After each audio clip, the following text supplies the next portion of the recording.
ஒரு நாட்டை ஆண்டு கொண்டிருந்த மன்னருக்கு திடீரென ஒரு சந்தேகம் உதித்தது. உடனடியாக அமைச்சரை வரவழைத்தார். நான் இந்த நாட்டை இவ்வளவு நன்றாகவும் புத்திசாலித்தனத்துடனும் ஆண்டு வருகிறேன்.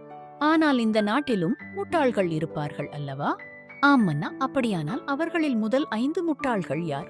அவர்களை தேடிக் கண்டுபிடித்து கூட்டிக் கொண்டு வருவது பொறுப்பு என்றார்.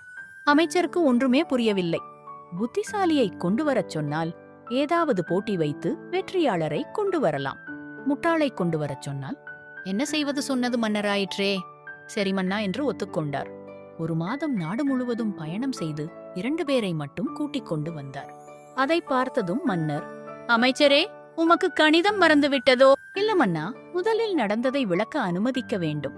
நான் நாடு முழுவதும் சுற்றும்போது இவன் மாட்டு வண்டியின் மேல் அமர்ந்து கொண்டு தன் துணி மூட்டையை தலைமேல் வைத்து பயணம் செய்து கொண்டிருந்தான்.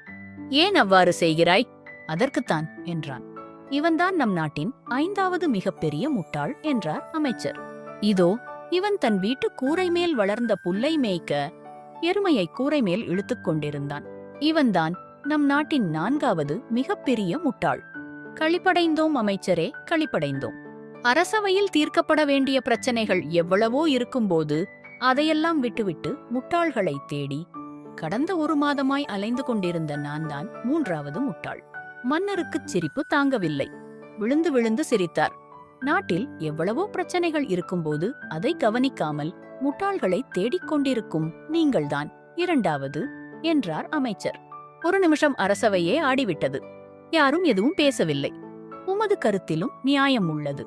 நான் செய்ததும் தவறுதான் என ஒத்துக்கொண்டார் மன்னர். சரி, எங்கே முதலாவது முட்டாள்? மன் அலுவலகத்திலும் வீட்டிலும் எவ்வளவோ வேலைகள் இருந்தாலும் அதையெல்லாம் விட்டுவிட்டு யூடியூப், ஃபேஸ்புக் குடியேன் வாழ்ந்து இந்த மொக்கையான கதைக்கு வந்து நாட்டின் மிகப்பெரிய முட்டாள் யாரென்று தேடிப் படித்துக் கொண்டிருக்கிறாரே, இவர்தான் அந்த முதல் முட்டாள்.